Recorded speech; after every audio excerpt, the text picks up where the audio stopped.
And I struck a chord, and it's probably A minor.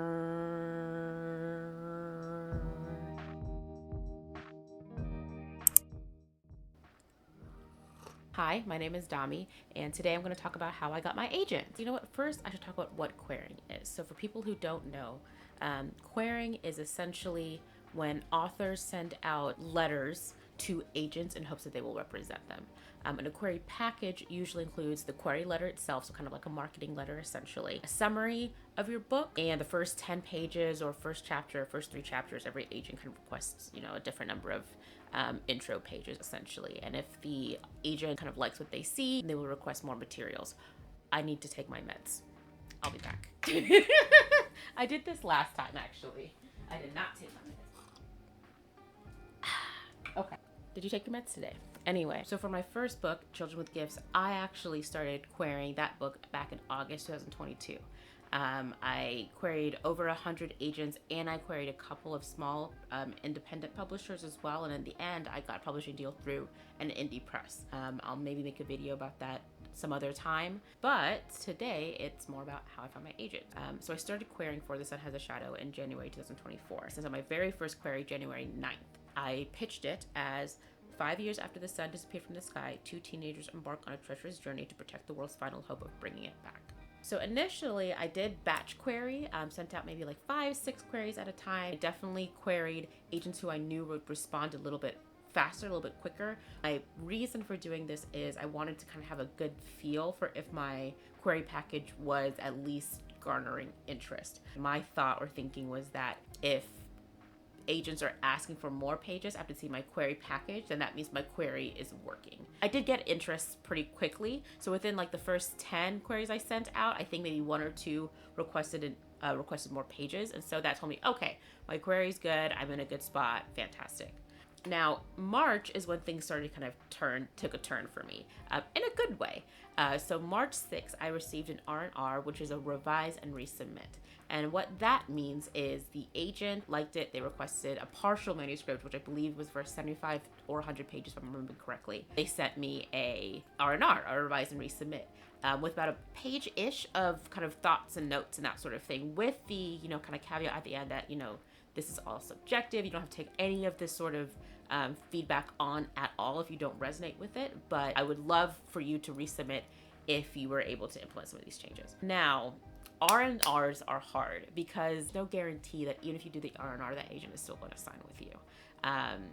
I've read different things that say that R&Rs are kind of one way for an agent to gauge if the two of you will be able to work together pretty well, like if you're able to take on feedback and implement it in a way that it kind of elevates the book. I don't know if that's totally accurate. I am not an agent, so please don't take my word for that. I have seen that, read that. If agent wants to come and say that is a complete lie, please do if that is false information. I think the important thing is if you are going to take it on, you need to resonate with that feedback. Don't just take it on if you really do not connect with the feedback at all. And so when I got this R&R, first of all, my first thought was like, how do they know anything? And they only read the first 35 pages. And this is where one of my first tips is going to come in, which is to find a rant friend or buddy who is not in the writing community. Sometimes when you're in your feels, you're not behaving appropriately. And I was in my feels when I got this R&R. So I ranted to my husband and I ranted to my mom. And I was salty and in my feelings about it. And then I expressed those emotions in a safe place for me. And then a week later, I went back to the R&R and I looked at the agent's suggestions and notes. And I said, well, I wonder if I could implement this and see if I could actually elevate this book, because your emotions are valid. And what I love too about this agent's R&R, like I can say this now in retrospect, is that at the end, they even mentioned kind of to take the time you need to feel your emotions, like basically saying it's okay to feel emotions about this R&R. And I did feel all of the emotions, able to feel them in a safe place, because I wasn't necessarily like yapping to people who are also in the same community as me. And when I was able to express all those emotions, I could actually see some of their insight as helpful. And so I ended up completing an R&R, and even though it was for 70 pages that they read, implementing that throughout the story. Notes regarding the R&R were more about like world building tenets. So I spent about 6 weeks completing the R&R. As I did it though, I did not stop querying. I queried like slower, if that makes sense. Like if I saw an agent was opening up that usually only opens up a couple times a year, or something that I really wanted to query and I was worried that they're going to kind of close, then I went ahead and queried. I actually kind of had this R&R like version of the book like in a separate document. Like I had the one I was querying, the original manuscript, and I had this R&R version. 6 weeks later, I ended up completing the R&R, kind of going over the book again, editing, that sort of thing. Around that time, I resubmitted to the agent.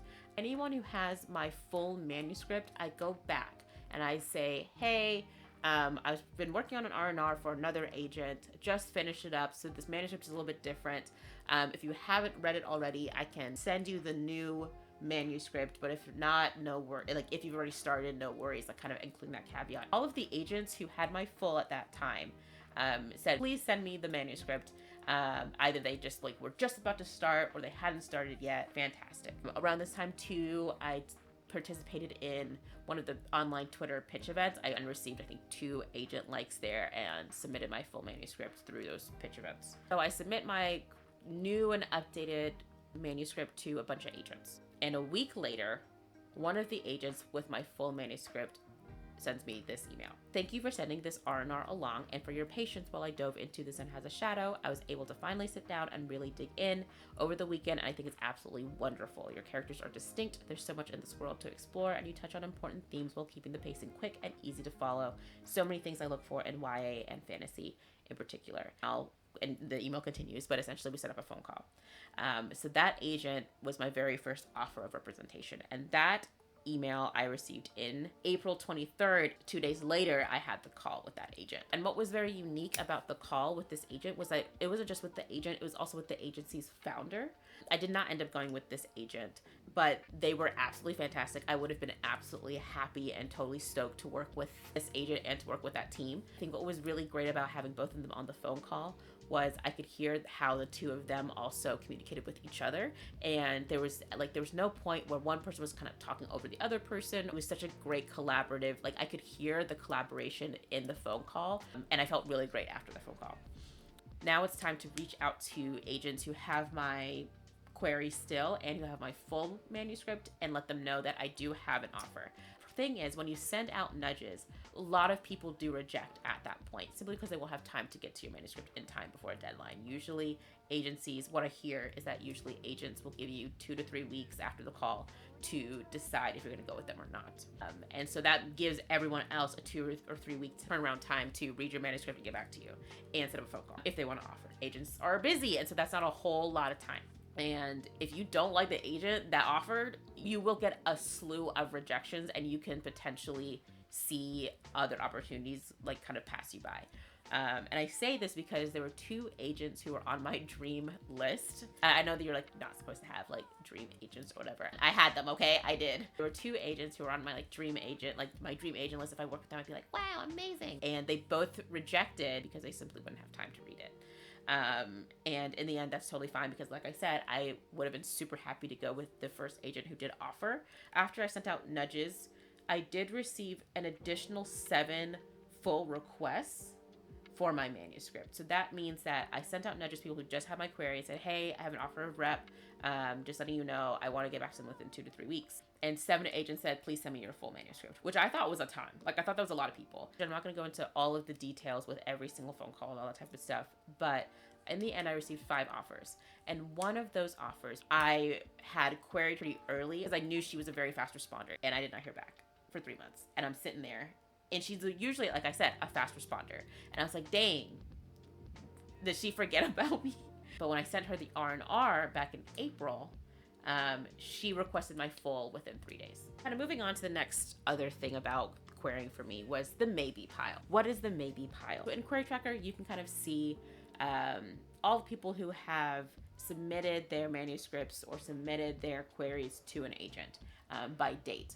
And when an agent rejects it, it's kind of, you got this like red little circle face that says, you know, that agent's rejected this manuscript, this manuscript, this manuscript. And so it's a sea of red. That's how it looks, of rejections. And you know you're in the maybe pile, or you suspect you're in the maybe pile when your little query is sitting in the middle of a sea of red, because that suggests they skipped over your query, which means that it wasn't an immediate no, so it's potentially a maybe. You can't kind of look at Query Tracker and know for sure you're in a maybe pile, because agents do skip around as well. From what I can assess looking at Query Tracker's data for my first manuscript or even for my second manuscript, every time I was in a maybe pile, eventually it became a no.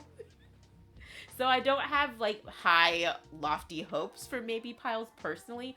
And that might not, again, this might not be the case because I don't know how an agent goes through their querying inbox. I'm just judging based on the Query Tracker stats that I'm seeing on my end. But from my end, whenever I suspected I was in a maybe pile, it turned into a no. So whenever I'm in a maybe pile, I'm just like, so this is just a long no. Anyway, so in the end, I ended up with 5 offers. One of them was Dorian's offer. And that phone call, I think, was maybe the 4th offer. So that was like, or the 4th phone call that I had. I have to say too, every single agent phone call I had went very well. And it was starting to really stress me out.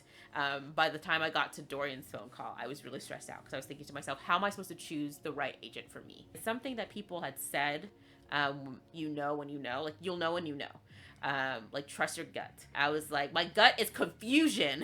And so I was really stressed out by the many offers. And then on Dorian's phone call, so I'm going to give you the same advice I heard back and didn't believe anybody. Trust your gut. Because my gut was like, yes, ma'am. Like my, this is it. This is the one. This is the one for you. She's very communicative. She is very thorough. She's very organized. And it just really clicked. Like that conversation really clicked. And another thing too that really meant a lot to me about Dorian is if you look at her publisher's marketplace, if you look at deals, she works with a lot of authors of color. Something that I saw so much while querying were agents who said that they are looking for stories from marginalized creators. But when you go and look at the list of authors that they represent, the diversity is lacking. I just don't see it. I'm just like, what do you mean you're prioritizing marginalized creators? Like, there are no people of color here. There are no Black authors that you're representing. There are no Black authors this agency is representing. When I see like 1 or 2 people of color out of like 50 authors that this agency is representing, it seems a little tokeny. Okay, it seems a little tokeny to me. Okay, I'm tired of being the token. I've been the token Black person growing up my entire life. I'm tired. I'm so tired of it. I don't want to be a token anymore. Okay, I'm not your, like, I did it, like, flag. Like, I'm not doing that. What I loved about Dorian is not only do you already have authors of color, oh my gosh, I think I'm gonna start crying. Not only do you already represent Black authors, you're willing to represent more. Like, oh, you mean it. You're actually prioritizing people of color. That's how I know, oh, so I'm not a token here. I'm not another like checkbox marked for you. What is this? I mean, voice notification. Hold up. I had a patient call. I had to take care of my patients. They're doing great. Thanks for asking. I love my job. I can't believe I'm like emotional, like thinking about it, but it's so disheartening when you see all these like manuscript wish lists of people saying that they are open to more, like they're prioritizing marginalized stories and they want books from people from marginalized background, and then you check their like list of authors and it's like the same shade of porcelain. Dorian's author page does not look like that. Going back to other agents that offer too, fantastic agents clearly are prioritizing people of color and that sort of thing too, but it was the big picture with Dorian. And one agent, the very last phone call that I had was with an agent who it was more of an R&R. I really appreciated their notes. A lot of their notes kind of picked up on like plot holes. She actually mentioned that she read my book twice. The first time she read it, she put me in the maybe pile.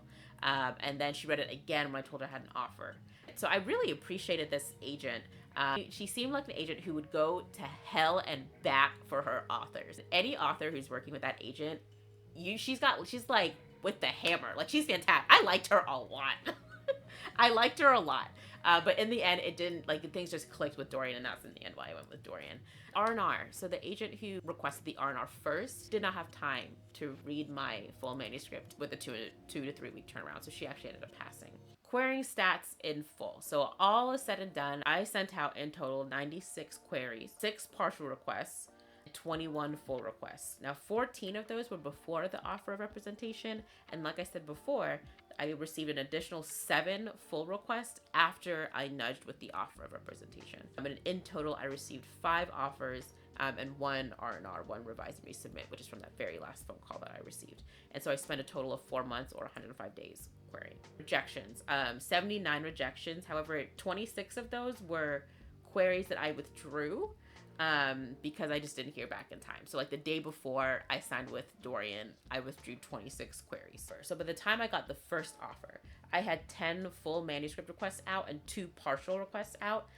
Both agents with my partial stepped aside after I nudged with the offer. All 7 of the agents who requested my full manuscript after I nudged with the offer all passed because they did not have time to read the manuscript in time. Like, now querying is such a whirlwind. My tips for querying: number 1, find a good support group that is not writers. I think group of people who are writers, I think that's actually important to have, but I'm specifically requesting that you get a good support group that are not in the writing sphere at all, so you can rant, so you can be unreasonable, so you can be upsetty spaghetti, unhinged, and feel your feelings in a safe place. It is not safe to be unhinged where you work, right? Like they tell you, like, don't poop where you eat, right? Like, do not become unhinged where you want to work. I was unhinged. But my husband and my parents and my sister and everybody who's been with me for this journey have been so supportive and so just like great, and just listening to my rants and like knowing when to be like, you're right, like everybody sucks, and also when to be like, okay, they're there, you know, because you also don't need a bunch of yes men, right? I had a good support system of people who knew me, who knew when to be supportive and knew when to be like, I was able to feel my feelings and all of that, and also not like burn bridges. My second actual tip is remembering that the query letter is a marketing letter. What made me feel so much better about hating querying was watching one of Brandon Sanderson's like lectures. And he says he hates querying. He's like, I hate querying because querying is marketing. You're marketing yourself to agents. I'm an author, not a marketer. I don't know how to write a query letter. And in this video, he says, there are a lot of great resources online to write a good query letter. Go find them, seek them out. I don't know if I can give you the best advice. I'm not great at them myself. You should watch his videos to get a better understanding of how he ended up finding an agent and all that jazz. But I think, if I'm remembering correctly, basically he connected with an editor first, like an acquisitions editor first through like a conference, like a writing conference or an author's conference. And that's actually how he ended up finding like his agent. But he hates querying. And I was like, if Brandon Sanderson hates querying, I'm not crazy. If Brandon Sanderson also hates querying, we are not crazy. We are not the wild ones. Okay. The reason it sucks is because querying is marketing yourself, and that's just like not what we're here to do. We're here to tell stories. We're storytellers. Marketing is a separate skill. But as a skill, it's something that you need to build up and work on. Yes. So essentially, not to feel bad because you hate marketing or because you don't know how to write query letter. It's a skill, practice. Remembering that is important just for your own sanity and for your own sense of self and sense of worth as a writer. It was just very validating to hear Brandon Sanderson talk about how much he hates writing query letters and querying and that he doesn't get it. He's like, because I'm not a marketer. I don't get it. And it was just very validating. And I would remind myself of that whenever I would start to fuse together the concept of my query letter not being good and me being good or bad as a writer. Like when those started to become one and the same, because they're not. You know, my story is an N of 1. Querying is a journey. It's tough. And I hear that it's not even as bad as going on sub. If traditional publishing is something that you want to accomplish, keep on keeping on. Thank you for watching this video. I hope it makes some semblance of sense. That's the story of how I got my agent. I printed out my manuscript. Here it is, actually. This one has a shadow. Yeah. More notes. All that good stuff. And this is the first time I've ever actually printed out my manuscript. I've never done that before. Thanks for hanging out with me today. Don't forget to subscribe to my channel. Follow me on GOODREADS, Instagram, all that jazz. I'm really great promoting myself. And goodbye.